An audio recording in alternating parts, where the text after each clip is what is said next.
Self-love is an important aspect to your well-being. It affects how you view yourself, the decisions you make, and your relationships with others. However, you may have grown up in an undesirable situation, and these circumstances can make loving yourself extremely difficult. As a disclaimer, we wanted to say that self-love is a serious and sensitive subject. This video is for informative purposes only and is in no way intended to serve as professional mental health advice. If you feel that you're struggling, it's best to seek help from a qualified mental health professional or doctor.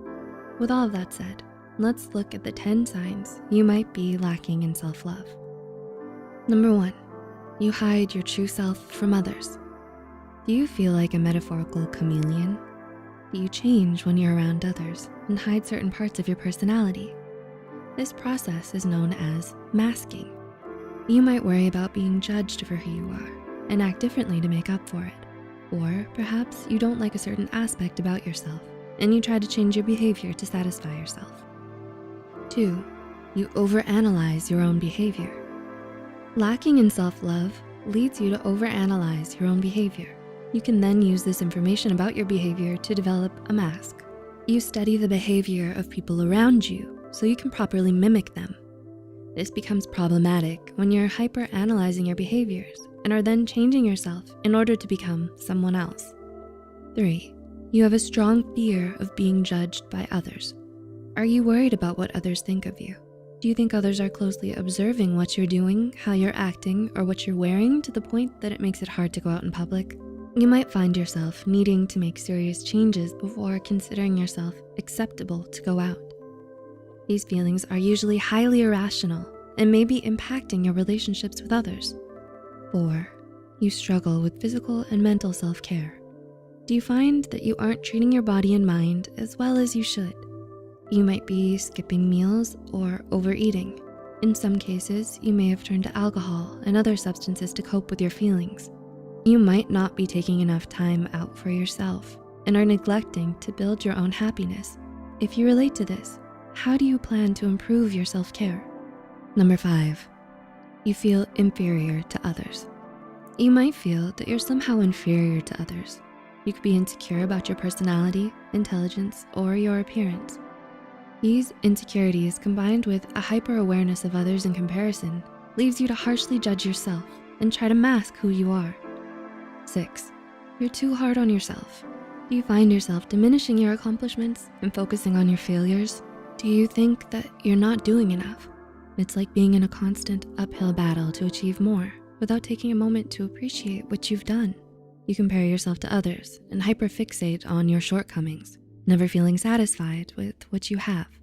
Number 7, you lack confidence. Do you struggle to feel like your opinion and your voice matter? Lacking confidence in yourself can lead you to discredit your ideas and keep quiet instead of speaking up. Similar to feeling inferior, you feel that it's best to not offer any input out of fear of being rejected or judged. 8, you need excessive affirmation and attention. Do you find that you need excessive affirmation that you're doing okay? You might have a hard time accepting who you are and need the attention and affection from others in order to feel validated. This puts a tremendous strain on relationships and can be emotionally taxing for you and the people around you. 9, you have difficult and unstable relationships. Relationships are difficult enough to traverse, but if you're lacking in self-love, you might have some unique problems. You might feel that you shut others out of your life because of fear of rejection. Or you might feel that you are the inferior partner in a relationship and need constant validation. You think your partner is too good for you, and this creates an unhealthy dynamic. And 10, you settle for less. Do you settle for less than what you can achieve? Did you give up on a dream and settle for something completely different? Part of this may be due to your fear of failure, or you may not feel that you have what it takes and sell yourself short on achieving what you truly want. You may find yourself choosing to settle for a less satisfactory life. Self-love is truly important. Life is difficult and has many ups and downs. It's important to know that things can improve. If you are struggling, it's always good to try and reach out and talk with someone you trust. Sometimes all it takes is getting in contact with the right mental health professional and taking steps to create a better life. If you enjoyed watching this video, give us a thumbs up and share it with someone who might find it helpful too. The studies and references are listed in the description below. There's also a resource for mental and substance use disorders listed for you too. Don't forget to hit the subscribe button for more Psych2Go videos. And as always, thanks for watching. We'll see you next time.